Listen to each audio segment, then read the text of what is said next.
The glass and brushed steel lobby of the corporate tower in downtown Chicago smelled faintly of expensive floor wax and filtered autumn air. Madeline Vance stood before the towering marble reception desk, holding a warm brown paper bag from the deli on Michigan Avenue and a cardboard cup of dark roast coffee. The plastic lid still had her husband's name scribbled across it in black marker, slightly smeared where her thumb had rested during the brisk walk from the train. It was precisely 12:30 in the afternoon, the hour she had brought lunch to Julian every Tuesday for nearly 8 years, ever since the Vance Group moved its headquarters from the old industrial yards of Rockford into the center of the city. The young woman behind the polished stone counter had her shoulders hunched toward the monitor, her fingers frozen over the mechanical keyboard as if any sudden movement might shatter the fragile silence between them. Her brass name tag read Chloe, and the flush creeping up the side of her neck was deep and involuntary, the distinct color people turn when they are forced to participate in a betrayal they are not paid enough to justify. "I am sorry, Mrs. Vance," the girl whispered, her gaze stubbornly glued to the black desk blotter, refusing to lift her eyes to Madeline's face. "Mr. Vance is not in the building today. He had an off-site meeting that ran through the afternoon, and he left instructions that he would not be returning to the office before tomorrow morning."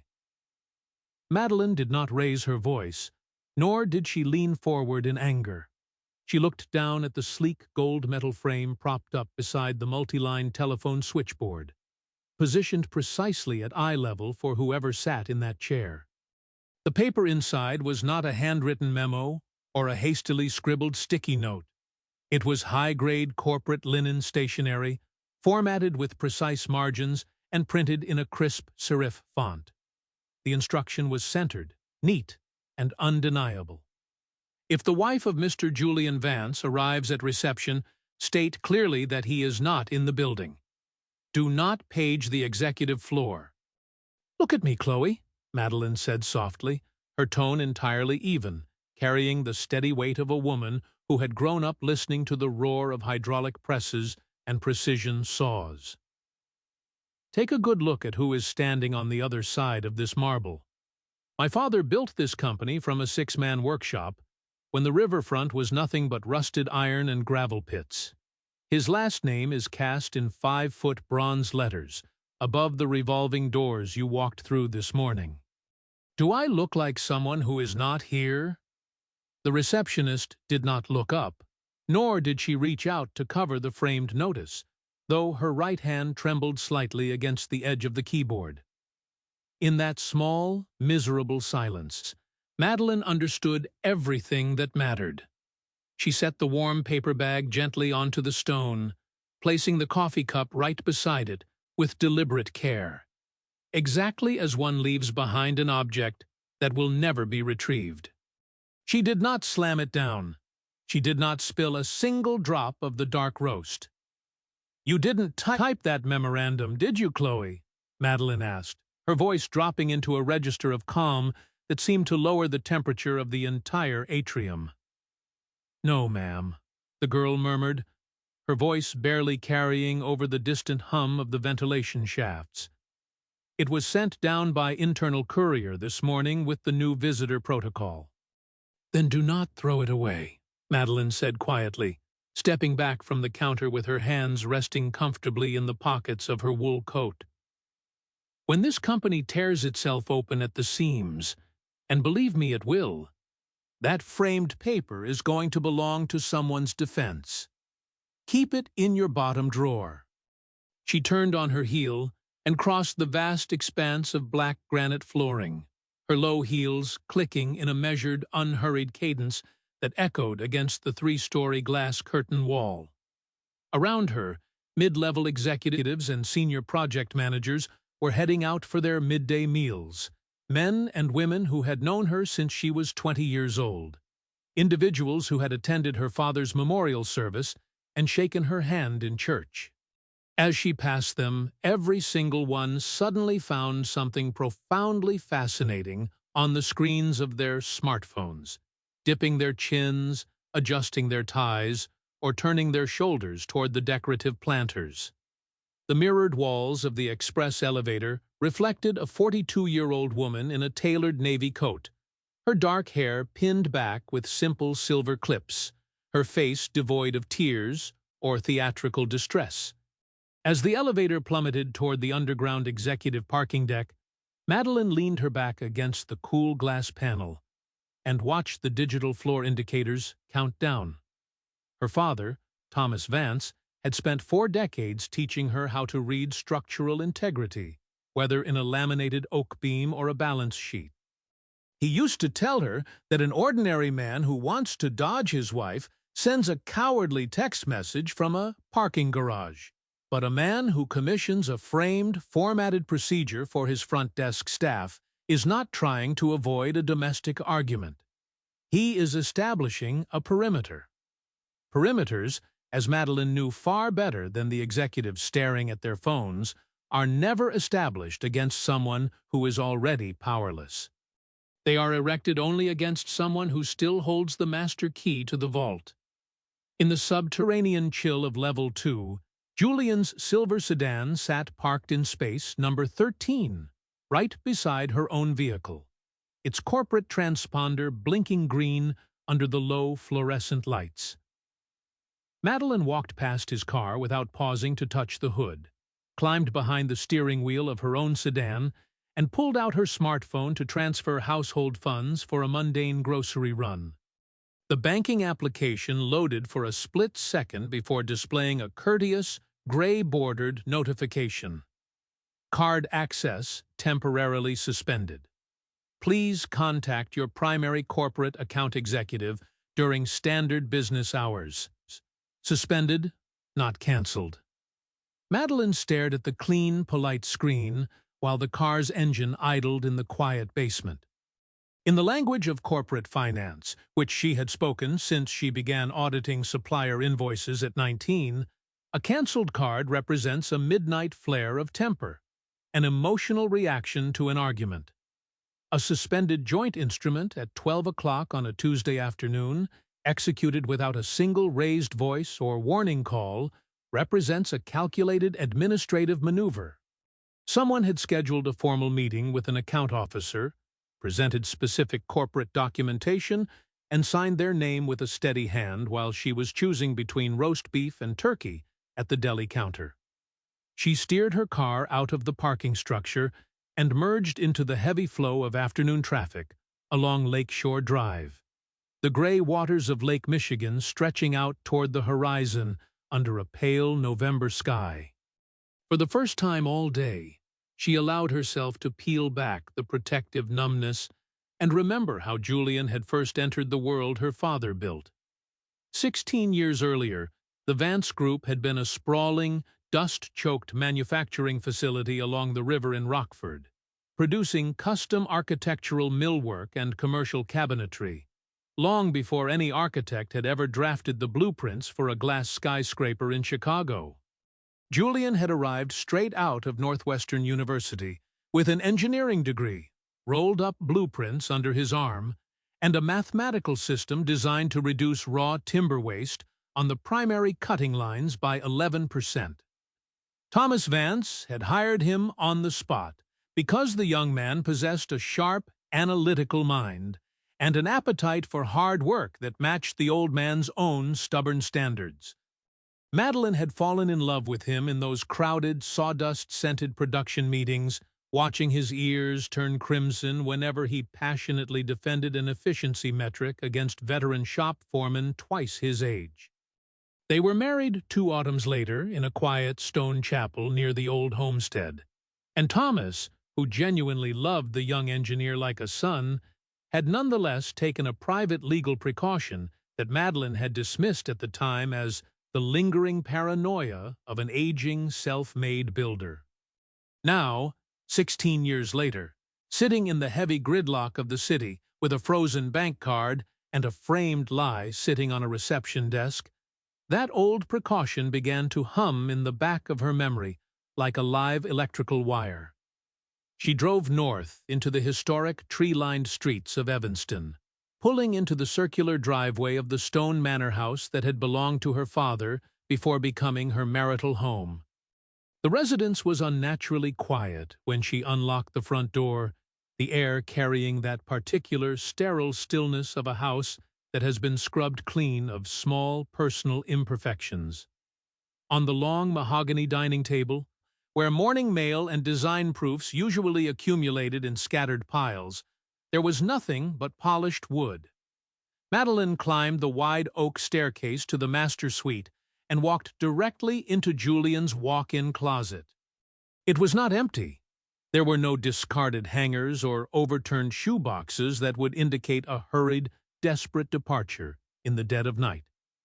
Instead, there were precise, calculated voids along the cedar racks. His custom-tailored charcoal suits were gone. His Italian leather briefcase was missing from its shelf, and from the top locked drawer of the dresser, the heavy gray canvas portfolio where he had stored his personal documents since their wedding day had vanished entirely. She sat on the edge of the mattress in the muted afternoon light, her hands resting quietly in her lap, and once again, no tears came to her eyes. She stared at the empty coat hangers swinging faintly in the draft from the heating vent, recognizing the same cold, methodical handwriting in the closet that she had seen on the reception desk. A man fleeing a broken marriage takes everything or leaves everything in a storm of guilt and fury. A man who extracts only his best suits, his briefcase, and his private records while leaving the rest intact to maintain an illusion of normalcy is not running away from a relationship. He is staging a room before the curtain goes up on an entirely different production. She stood up, smoothed down the fabric of her coat, and walked down to the kitchen to put a kettle of water on the stove. While the flame flickered beneath the copper base, she opened the Vance Group's corporate financial portal on her tablet, using an old administrative viewer profile that Julian had configured for her years ago during an annual software migration. He had handed her the credentials with a dismissive chuckle over breakfast, calling it a transparent gesture so she could see there were no secrets between partners, and in his engineer's pride, he had completely forgotten that the read-only permissions never expired. Navigating through the routine vendor payouts, freight logistics, and timber supplier disbursements, Madeline's eyes caught a recurring line item that had no business existing in a manufacturing ledger. Over the past 3 months, bi-weekly payments of $25,000 each had been routed to an external entity named Westgate Advisory Partners for nebulous services described only as strategic asset valuation, operational restructuring, and corporate realignment. $75,000 a month had been draining into an outside advisory firm, while Julian spent his evenings at the dining table complaining about thinning profit margins, rising lumber tariffs, and the exhaustion of managing the company's year-end tax liabilities. A manufacturing business does not pay an external firm hundreds of thousands of dollars to evaluate its physical assets, unless it is preparing to stop manufacturing altogether. Madeline turned off the stove, poured the hot water over a single tea bag, and stood alone in the dim kitchen of her childhood. Looking out at the bare maple branches swaying against the gray Chicago sky, she spoke her father's name aloud for the first time since that morning, not as a cry for comfort, but as an apprentice consulting the master builder who had taught her the trade. "Thomas," she whispered into the empty house, "what kind of foundation did you pour under my feet?" She did not sleep that night in the upstairs bedroom. Instead, she took her tea down to the wood-paneled library on the ground floor, the private study where Thomas Vance had kept his hand-drafted architectural drawings, his surveyor's transits, and the heavy iron floor safe hidden beneath the Persian rug.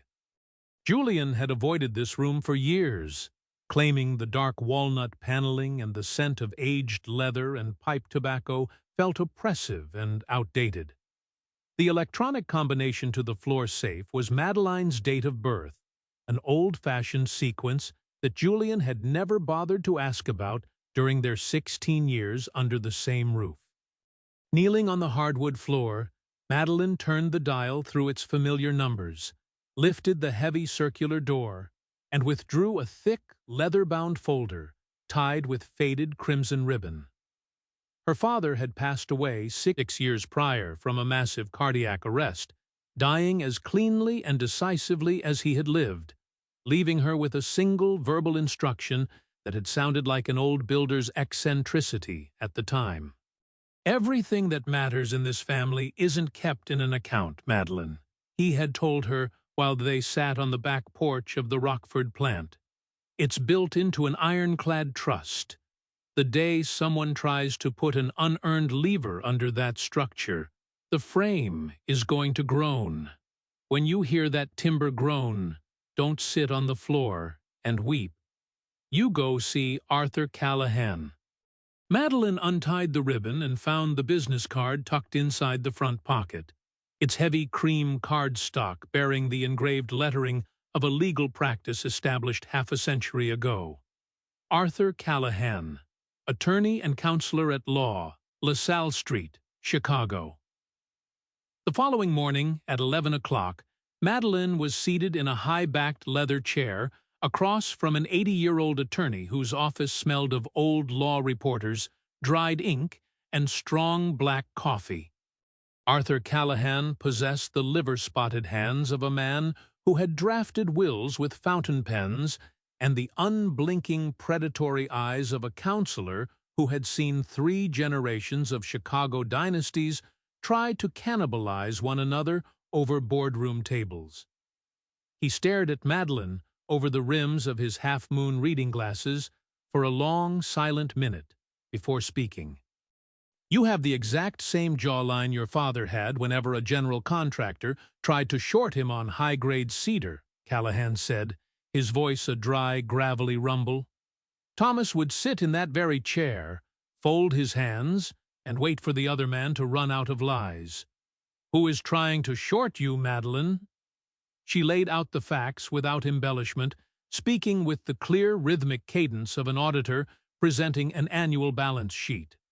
She recounted the framed instruction at the corporate reception desk, the suspended bank access, the missing suits and canvas portfolio, the recurring consulting payments to Westgate Advisory Partners, and the exact words her father had spoken regarding a timber frame that would groan under pressure. Callahan listened without interrupting, his fingers laced across his tweed vest. When she finished, he pushed himself up from his chair with the slow, deliberate effort of an old man whose knees had survived decades of courtroom battles.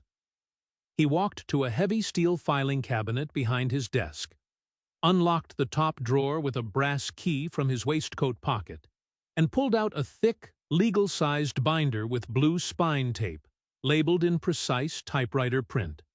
"The Thomas Vance Legacy Trust, Folio V. 1983. "Your father was not a paranoid man, Madeline," Callahan said, placing the heavy binder squarely between them on the polished mahogany. "He was a structural engineer long before he ever started building high-end cabinetry, and an engineer understands the fundamental rule of construction. A building never collapses where the wind blows hardest. It collapses where someone failed to reinforce the load-bearing joints."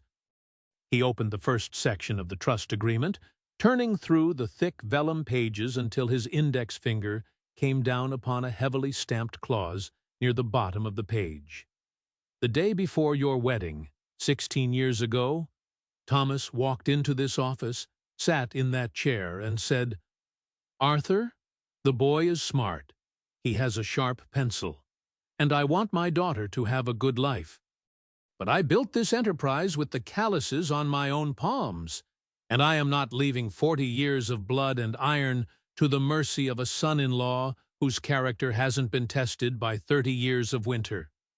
You lock the heart of this company inside an irrevocable trust, so that if the boy ever loses his bearings, my daughter won't have to ask anyone's permission to stand on her own ground.'" "What exactly did he lock inside, Arthur?" Madeline asked, her voice dropping into a quiet murmur. "Everything that produces $1. Callahan replied, his sharp eyes meeting hers. The Vance trademark, the industrial acreage and physical machinery at the Rockford production plant, and exactly 51% of the voting shares in the Vance corporate group. None of that belongs to the corporate board, Madeline. It doesn't belong to Julian. And legally speaking, it doesn't even belong to you as personal marital property. It is entirely contained within the Thomas Vance Legacy Trust, and you are named as the sole surviving trustee. Callahan tapped the page once with a heavy fingernail, savoring the legal architecture he had constructed decades earlier. And under Section 4, Subclause B, the corporate trustee cannot convey, sell, encumber, pledge, or reassign any portion of those foundational assets without the explicit, notarized written instruction of the designated trustee. That means your signature, Madeline. Not a power of attorney, not a board resolution, not an executive committee vote, and certainly not the verbal say-so of your husband. Your physical signature, witnessed by an authorized officer of the court. Your father built a fortress that no one in the world can sell out from under you unless you look them in the eye and sign your own consent. The old attorney closed the binder with a firm, hollow thud that resonated through the quiet room. And judging by that framed notice they put on your father's reception desk yesterday morning, I would wager my annual retainer that your husband has spent the last 90 days attempting to sell that very fortress, operating under the comfortable delusion that your consent is nothing more than a routine formality to be extracted once the ink on the buyout is dry. See, the silence in the LaSalle Street office was absolute, broken only by the muffled clatter of the elevated train running along the tracks 3 floors below. For the first time since she stepped into the corporate tower, Madeline felt the absolute cold certainty of her position. She was not a discarded wife, grasping at rumors in a hallway. She was the sole custodian of the ground everyone else was attempting to divide. How long do we have before they realize the front door is barricaded from the inside? Madeline asked, her voice devoid of hesitation. That depends entirely on how arrogant they are, Callahan said, retying the crimson ribbon with slow, rhythmic movements. A sophisticated fraud requires an enormous amount of paperwork to maintain its momentum. They will keep pushing the transaction forward until the very last hour, convinced that an isolated, frightened woman will sign whatever paper is slid across the desk, just to make the nightmare end. You are going to do exactly what your father did when a sub-tier supplier tried to deliver second-grade lumber. You are going to let them deliver the entire load to the job site before you show them the contract specifications. Over the next 48 hours, Madeline discovered the brutal social efficiency with which a prominent metropolitan circle can bury a woman before her marriage is even formally dissolved. She had maintained a long-standing commitment to attend a charity luncheon at a private country club in Lake Forest, an event she had no desire to attend but chose not to cancel, knowing that her absence would be interpreted as the first white flag of retreat. The moment she stepped into the bright, floral-draped dining room, the atmosphere shifted with subtle, practiced cruelty. The wives of commercial developers, banking executives, and civic leaders greeted her with that particular, upholstered tenderness reserved for the terminally ill and the newly abandoned. They guided her to a prominent table, offered unsolicited compliments on her appearance, and spoke in hushed, mournful tones that felt far colder than an outright insult. Eleanor Sterling, whose husband sat on the regional board of 3 commercial lenders, leaned across the linen tablecloth, her diamond rings catching the chandelier light as she laid a heavily manicured hand over Madeline's wrist.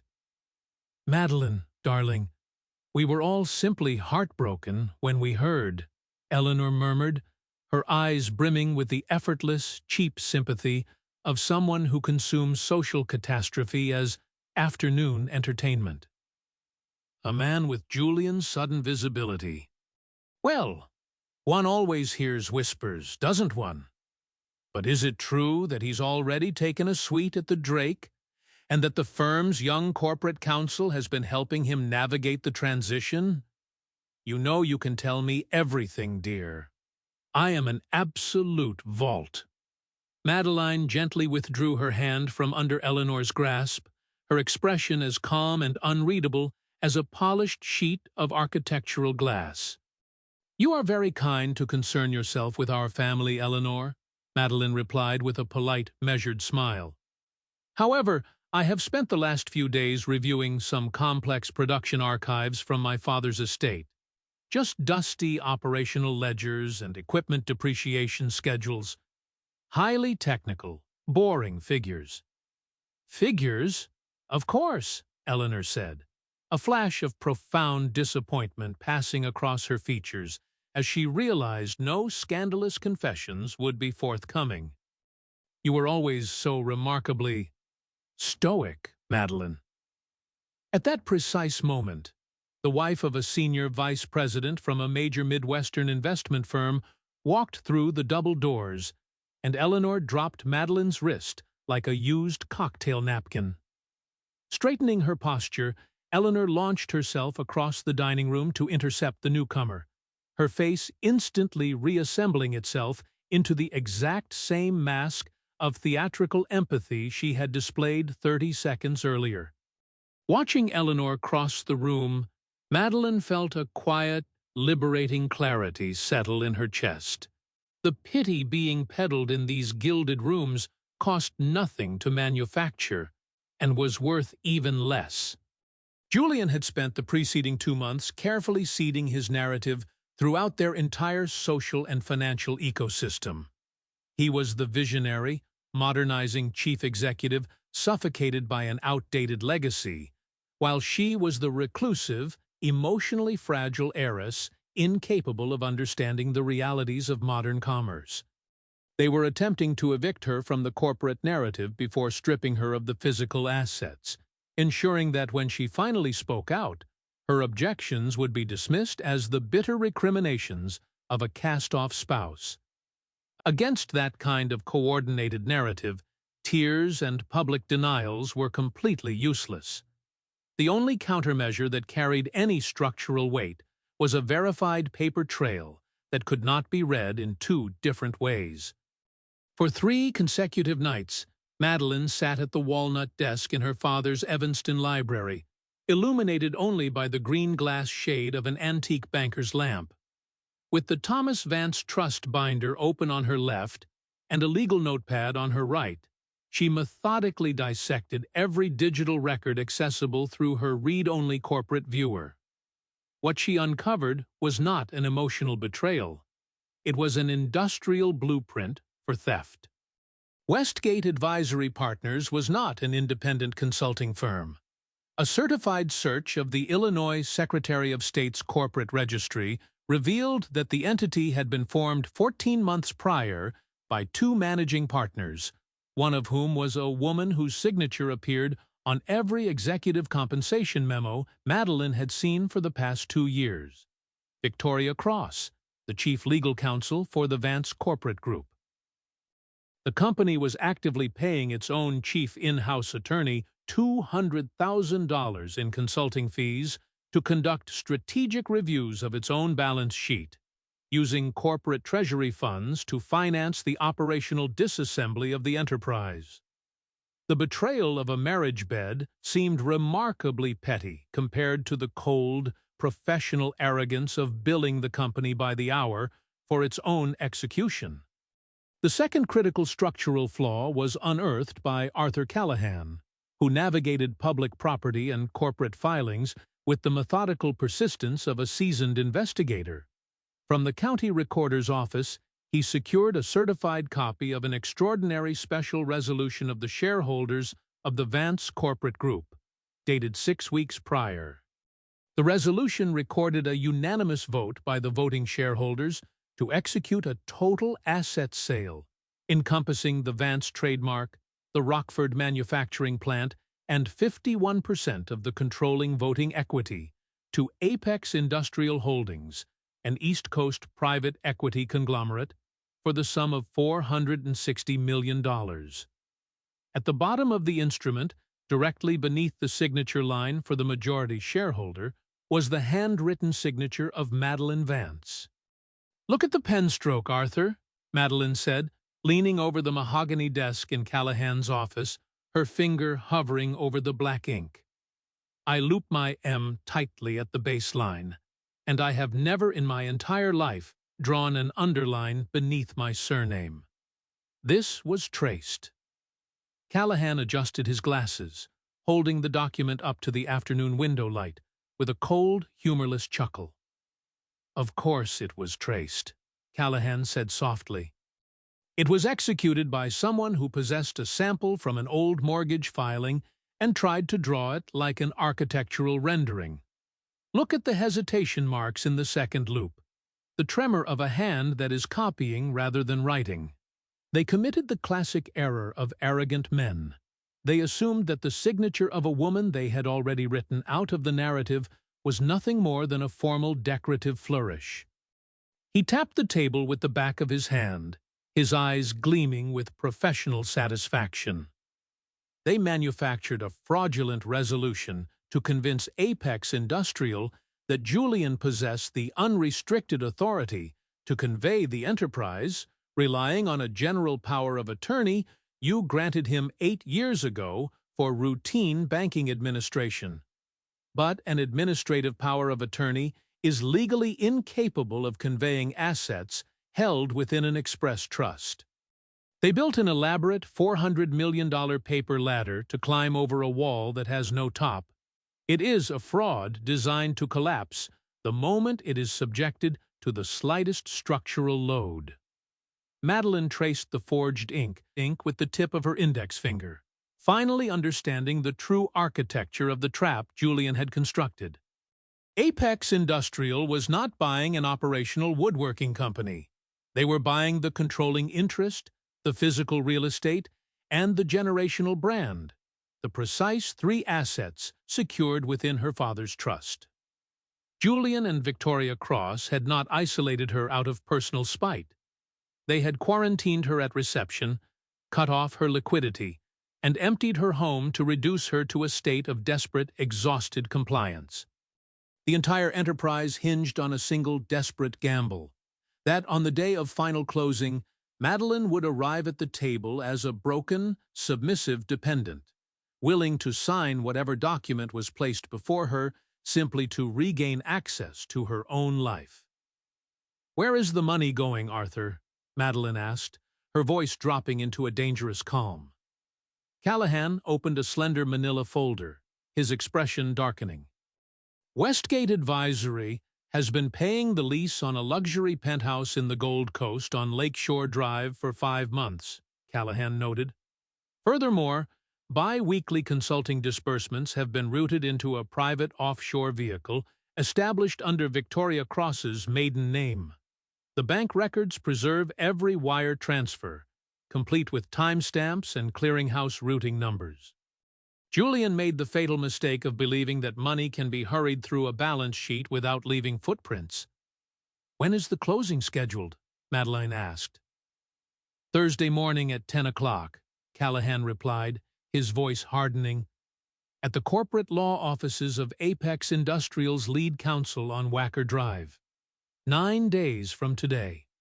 Their acquisition team, their managing partners, and their escrow agents will all be assembled in one room.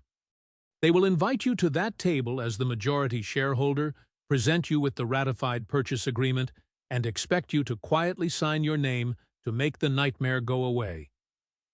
"We do not file an injunction tomorrow," Madeline stated, looking directly into the old attorney's eyes. "We do not spend 3 years in Chancery Court trading depositions while Julian hides behind corporate shell companies and public relations consultants." "No," Callahan agreed, a rare, genuine smile touching his weathered lips. "We wait for Thursday. We let them assemble their entire $400 million theater production, and then we drop the Iron Curtain right on top of their stage." To ensure their trap was absolute, Callahan required 3 irrefutable pillars of evidence before Thursday morning. The first was a certified forensic graphology report confirming that the signature on the shareholder resolution was an outright forgery, which Callahan secured through a retired federal document examiner. The second was an official certification from the Trust Department of Northern Trust Bank, confirming that no conveyance of trust assets could occur without the physical, notarized instruction of Madeline Vance. The third pillar, however, required proof of premeditated malice, evidence that the isolation of Madeline Vance was not an administrative misunderstanding, but a calculated conspiracy to suppress her legal rights. For that, Madeline needed the framed document sitting on the reception desk in the corporate tower. The following evening at 5 o'clock, Madeline waited on the public sidewalk near the entrance of the Chicago high-rise, watching the steady stream of office workers pouring into the autumn dusk. When Chloe emerged from the revolving doors, her coat collar turned up against the wind, she froze at the sight of Madeline standing near the street lamp, her hands clutching her handbag to her chest like a shield. "I am not here to cause you trouble, Chloe," Madeline said gently, stepping forward so her voice remained private amid the foot traffic. "I know security was instructed to monitor the lobby, and I know how terrifying it is to risk your livelihood when you have rent to pay." "Mrs. Vance, they fired the morning security guard yesterday just for letting you park in your designated space," Chloe whispered, her eyes darting nervously toward the glass tower. "Everyone on the lower floors knows something terrible is happening. There are private auditors on the executive level, and rumors that the entire staff will be replaced by the end of the month. Everyone is terrified." Madeline reached into her coat pocket and produced Arthur Callahan's professional card, pressing it into the young woman's trembling fingers. "The people running this building are attempting to execute an illegal sale using a forged signature," Madeline said with absolute clarity. "You were not an accomplice, Chloe. You were used as an instrument to enforce a lie. But when an enterprise collapses, the people who carried out the dirty orders are always the first ones thrown into the path of the investigators. Who sent you that framed instruction?" Chloe looked at the card, looked back at the towering glass monument behind her, and made the rapid, instinctive calculation of an honest person who refuses to be ruined for someone else's ambition. She unzipped her leather tote bag and pulled out the heavy gold frame, along with a folded sheet of printed paper. "I didn't throw it out, Mrs. Vance," Chloe whispered, her voice shaking. "You told me to keep it. And this came with it, an internal email sent from the private account of Ms. Cross's executive assistant 3 weeks ago, instructing us to format the notice and keep it on the counter until after Thursday's closing." Madeline unfolded the paper under the amber glow of the municipal street lamp. Near the bottom of the logistical directives, written in the cold, efficient prose of corporate risk management, was a sentence that eliminated any possibility of a defense. "Ensure that Mrs.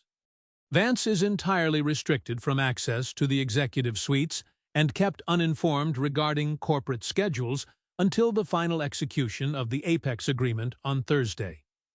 Any direct contact with Mr. Vance may create emotional volatility and severely complicate the required execution process." Complicate the required execution process. The entire criminal enterprise was laid bare in 5 words. They had not locked her out because she was irrelevant. They had locked her out because her legal signature was the only thing that could breathe life into their phantom transaction. "You did the right thing, Chloe," Madeline said, folding the paper with steady hands and placing it securely inside her coat pocket. "On Thursday morning, when the structure gives way, you will not be standing with the people who constructed the fraud. Keep your records, keep your head down, and trust me when I tell you that this company will have a very different leadership by the end of the week." With 6 days remaining before the closing on Wacker Drive, Madeline took an action that was not on Arthur Callahan's legal checklist, but was essential to her own sense of duty. She drove 50 miles northwest of the city, navigating the rural highways out to the original manufacturing plant in Rockford. The sprawling red brick facility stood beside the winding river, its tall smokestacks and loading docks looking exactly as they had when she was 10 years old, doing her fifth-grade arithmetic on a wooden workbench amid the sweet, pungent scent of freshly cut timber and drying varnish. The veteran gatekeeper recognized her vehicle instantly, lifting the security gate with a broad, genuine smile and waving her through without asking for a corporate badge. Stepping onto the production floor through the side-loading bay, Madeline was greeted by Walter Henderson, the plant superintendent, a 70-year-old master craftsman whose weathered hands had operated every lathe, planer, and CNC router in the building for nearly 40 years. "Little Madeline," Walter said, wiping sawdust from his denim apron as he walked down the central aisle between the roaring precision saws.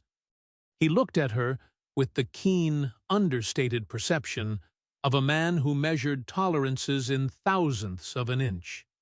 "You look worn thin, girl, but you've got that look in your eye your father used to get right before he fired a crooked lumber merchant.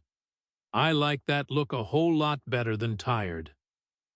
"Walk the line with me, Walter," Madeline said softly. As they walked between the hydraulic presses and automated shaping stations, Walter confirmed every dark detail that Julian had kept hidden from the Chicago corporate suites.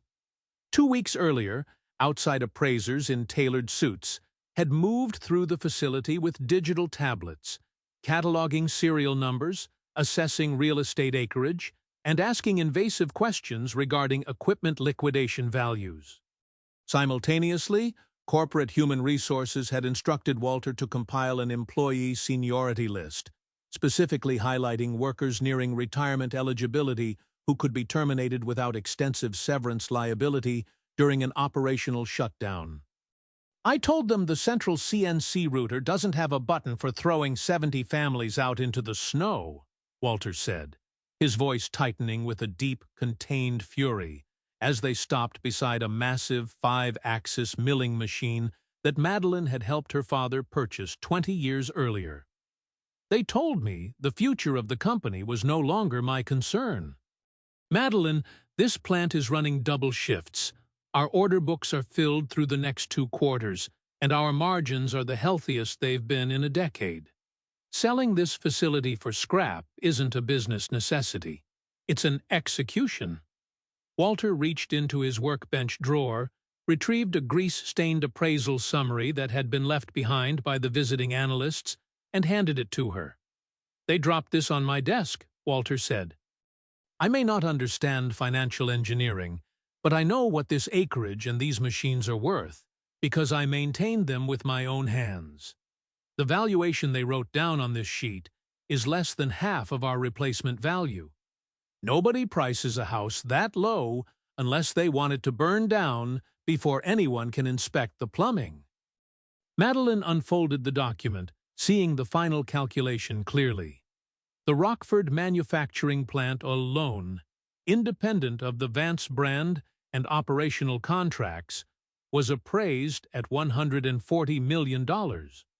Yet Julian was preparing to bundle the entire enterprise, the real estate, the intellectual property, and 51% of controlling equity, to Apex Industrial for $460 million.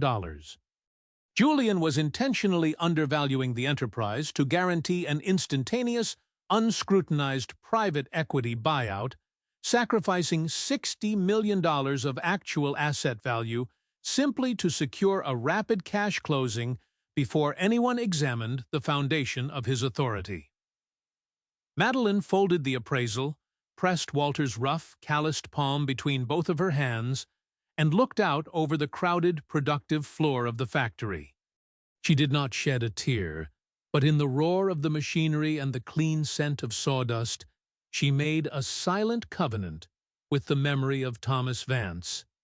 This factory would not be liquidated to fund a penthouse on Lakeshore Drive. On Tuesday afternoon, 48 hours before the scheduled closing, Julian came to the house in Evanston. He arrived without warning, parking his sedan in the driveway and entering through the front door with an air of practiced, paternalistic concern. He had rehearsed his posture in the rearview mirror, the patient, weary executive coming to offer a generous settlement to an irrational partner.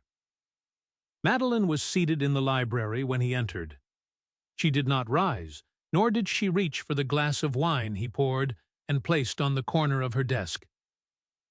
"Madeline, I know the past few weeks have felt overwhelming," Julian began, unbuttoning his suit jacket and sitting across from her with his hands spread in a gesture of open candor.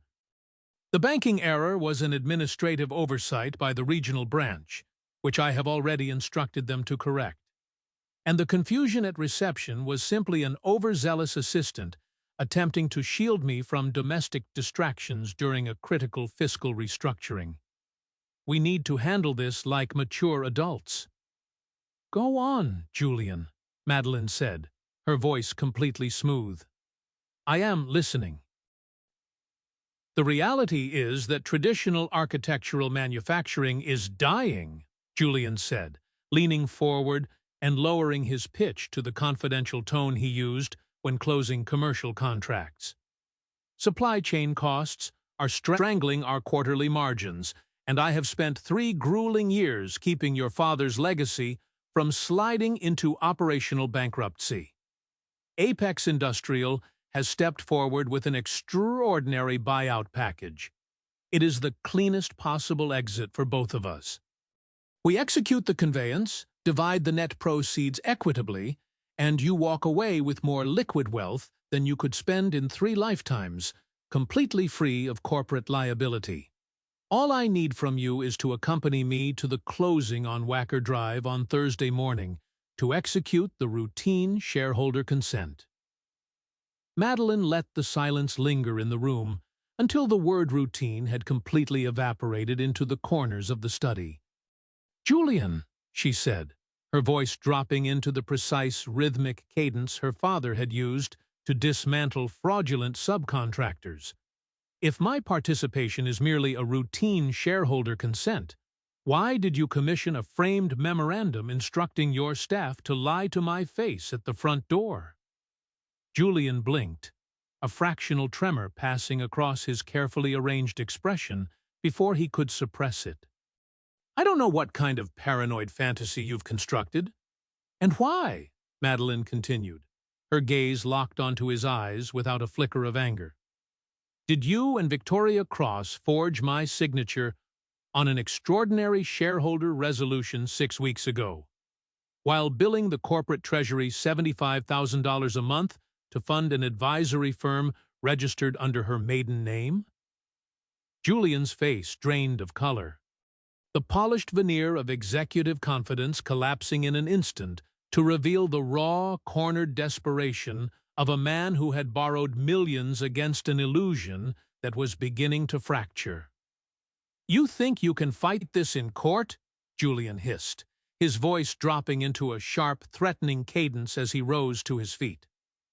"Victoria knows the legal structure of this company better than any attorney in the city.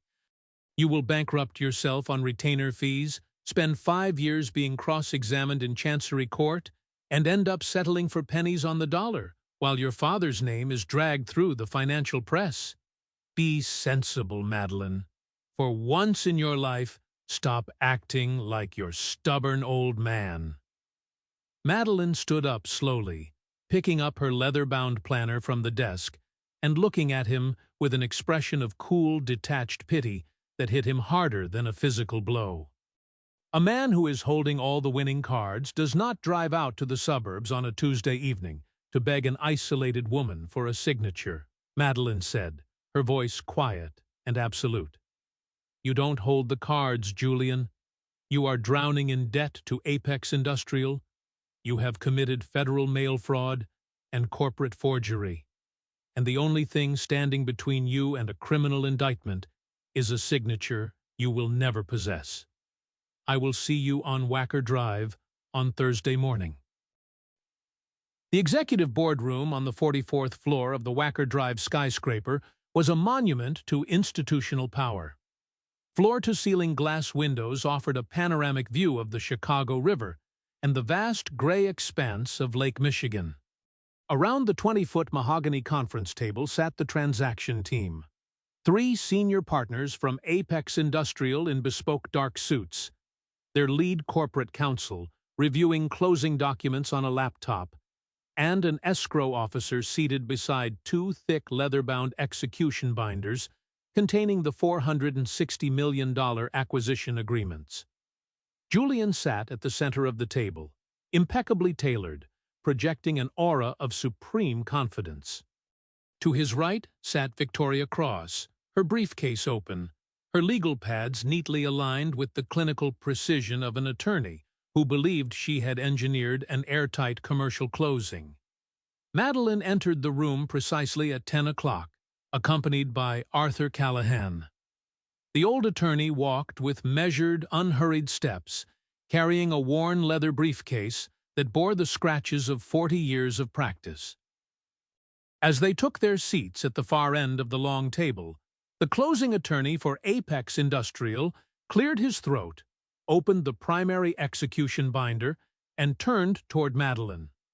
Before we execute the wire transfers and finalize the conveyance of the controlling equity, the closing attorney stated, sliding the heavy binder down the polished wood toward Madeline, we require Mrs. Madeline Vance to formally ratify her consent as majority shareholder, confirming the resolution previously approved by the executive committee. Julian smiled across the table, extending a heavy gold fountain pen toward his wife.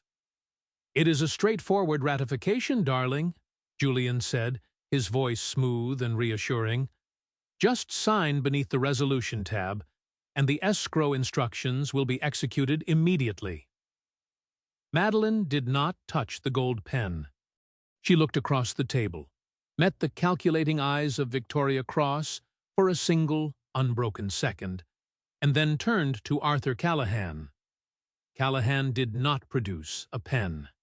He opened his worn briefcase, retrieved 3 separate folders bound in blue legal backing, and placed them methodically upon the mahogany table, sliding them directly into the center of the room. Before Mrs. Vance considers signing any instrument, Callahan said, his gravelly voice carrying an undeniable authority that instantly commanded the entire room. And in the interest of preventing this closing from degenerating into a criminal enterprise, there are 3 certified documents that must be entered into the record. The lead partner from Apex Industrial leaned forward, his brow furrowing as he looked from Callahan to Julian. First, Callahan continued, tapping the top document, this is a certified declaration from the Corporate Trust Division of Northern Trust Bank. It confirms that the Vance trademark, the industrial facilities in Rockford, and 51% of the controlling voting equity are the sole, unencumbered property of the Thomas Vance Legacy Trust, established 16 years ago. These assets cannot be sold, encumbered, or transferred without the explicit, notarized instruction of the designated trustee, Madeline Vance. Mr. Julian Vance holds no equitable title to these assets, and his corporate power of attorney is legally void regarding trust property. The junior counsel for Apex Industrial gasped quietly, her fingers freezing over her laptop keyboard as she looked sharply at her lead partner.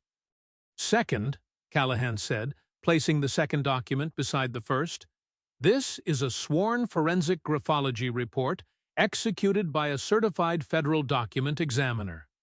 It concludes that the signature of Madeline Vance appearing on the shareholder resolution presented to Apex Industrial is an outright forgery produced by mechanical tracing. Mrs. Vance never attended that shareholder meeting, and as corporate filings will confirm, that meeting was never legally convened. A suffocating silence descended upon the 44th floor. The lead partner from Apex Industrial pushed his chair back from the table, his face hardening into an expression of cold fury as he looked directly at Julian. "This is an absurd, desperate maneuver by a disgruntled spouse," Julian stammered, his voice rising in panic as he slammed his palm onto the table.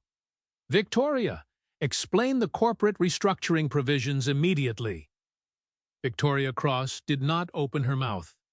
She stared at the blue-backed documents on the table, her hands flat against her leather briefcase, her analytical, legal mind instantly calculating the criminal exposure and recognizing that the structure had collapsed entirely.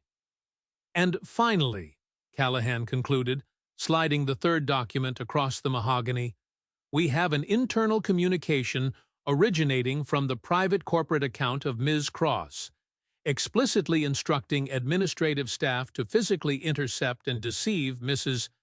Vance for the stated purpose of preventing her from discovering the unauthorized sale before closing. You were not purchasing an operating manufacturing company, gentlemen. You were being lured into a $460 million fraudulent conveyance." The lead partner from Apex Industrial stood up immediately, buttoning his suit jacket with sharp, decisive movements. His legal team closed their binders and laptops in unison, stepping away from the conference table as if it had suddenly become hazardous waste. "Apex Industrial is terminating all negotiations effective this second," the partner said, his voice cold and cutting. "We acquire legitimate corporate assets. We do not participate in commercial fraud or marital forgery. Good morning." As the acquisition team walked out of the room, Victoria Cross gathered her legal pads, turned her back on Julian, and looked directly at Arthur Callahan. "I operated strictly upon the administrative representations provided to me by the Chief Executive Officer," Victoria said, her voice trembling slightly as she attempted to salvage her professional standing. "If Mr. Vance misrepresented his corporate authority or provided fraudulent documentation to legal counsel, I will cooperate fully with any formal inquiry initiated by the regulatory authorities." Julian stared at her in absolute disbelief as she walked out the door, watching his primary co-conspirator abandon him in a matter of seconds, precisely as he had planned to discard his wife. Madeline stood up slowly from her chair, resting her palms against the cool mahogany of the conference table. She looked across the vast expanse of the room at the man she had loved for 16 years, seeing only the hollow, terrified ruin of an engineer who had forgotten how to calculate the true strength of a foundation. "I did not come here today to ratify your theft, Julian," Madeline said, her voice echoing in the quiet, abandoned boardroom. "Under the powers granted to me by my father's trust, and based upon documented commercial fraud, I am executing an immediate trustee directive removing you as Chief Executive Officer of the Vance Corporate Group, effective this very minute. You are done." The criminal consequences did not unfold in a single dramatic explosion. They moved with the slow, crushing inevitability of a glacier. Within 72 hours of the confrontation on Wacker Drive, Arthur Callahan submitted a comprehensive evidentiary dossier to the Illinois Attorney General's Special Prosecutions Bureau and the Federal Bureau of Investigation, documenting forged corporate instruments, wire fraud, and the intentional misdirection of corporate treasury funds. Victoria Cross avoided immediate incarceration by providing state's evidence against her former partner, but her career in corporate law was irrevocably destroyed. The State Bar Association revoked her legal license within 6 months, leaving her to spend her remaining years handling minor debt collections from a windowless basement office in a suburban strip mall. The precise fate reserved for those who are clever with small deceptions but utterly blind to foundational integrity. Julian Vance was spared the indignity of handcuffs in the boardroom, but the brutal mathematics of debt offered no mercy. the massive personal liabilities he had accrued to finance the Gold Coast penthouse, the luxury automobiles, and the aggressive consulting contracts came crashing down the moment the Apex transaction died. He was forced to liquidate his personal vehicles, surrender his claims to the marital estate, and vacate the Evanston residence with the same calculated emptiness he had once inflicted upon his wife's home. Madeline saw him only once more, nearly a year later, in the public corridor of the Cook County Chancery Court, where she had arrived to finalize the absolute restoration of the family estate under her sole legal name. Julian was waiting near the elevators, wearing an off-the-rack suit that hung loosely on his diminished frame. His hair was streaked with gray, and his shoulders were stooped under the invisible weight of a reputation that had evaporated across every commercial bank in the Midwest. He looked at her as she approached, his eyes carrying that hollow, belated realization that comes to men who realize too late that the woman they tried to bury was the only true ally they ever possessed. "Madeline," he whispered, his voice cracking with an exhaustion that held no pride. "I only wanted to build something larger than the workshop your father left behind." "My father didn't leave behind a workshop, Julian," Madeline replied gently, her gaze steady and without malice. "He left behind an honest enterprise built on 30 years of verified handshakes. You tried to build a skyscraper on a foundation of traced signatures." She walked past him toward the courtroom doors, not as a conqueror seeking vengeance, but as a builder stepping forward to inspect the final placement of an unshakable cornerstone. Madeline did not sell the Vance corporate group, nor did she carve up its assets to satisfy the curiosity of the Chicago financial press. 3 weeks after the confrontation on Wacker Drive, she walked through the bronze revolving doors of the corporate tower, crossed the black granite lobby, and took the elevator to the executive suite on the 12th floor. Her first official executive act was to promote Chloe from the front desk to the position of Executive Operations Coordinator, providing the young woman with a salary and professional trajectory that matched her integrity.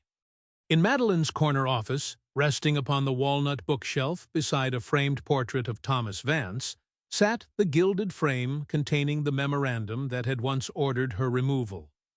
It remained there not as a trophy of spite, but as an eternal structural reminder. The moment a leader forgets that an enterprise is held together by truth rather than paper procedures is the moment the entire structure begins to fall.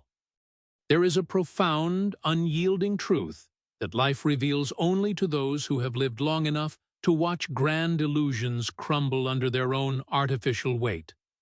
Human integrity is the only load-bearing pillar that never buckles under pressure.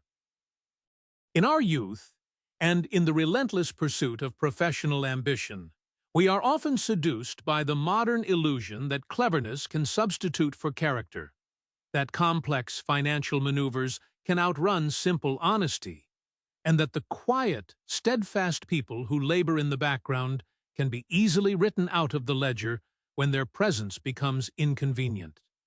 We see individuals construct elaborate architectures of status and wealth, convinced that because their agreements are printed on high-grade paper and formatted with sophisticated legal phrasing, they are immune to the timeless laws of moral gravity. Yet life, in its patient and uncompromising wisdom, inevitably demonstrates that any structure built upon the deliberate diminishing of another human soul is already fractured at its core, requiring only the slightest test of winter to reveal its total, hollow frailty. True strength does not announce itself through arrogance, aggressive self-promotion, or the calculated betrayal of lifelong companions.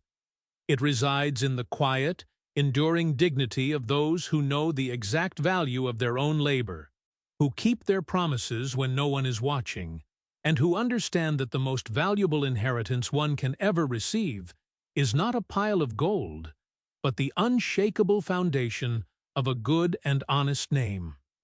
When the storms of life strip away the titles, the luxury, and the false applause of casual observers, the only thing left standing on this earth is what was built with truth, patience, and love. And the person who walks forward with clean hands and a steadfast heart will always find that their ground was secured long before the battle ever began.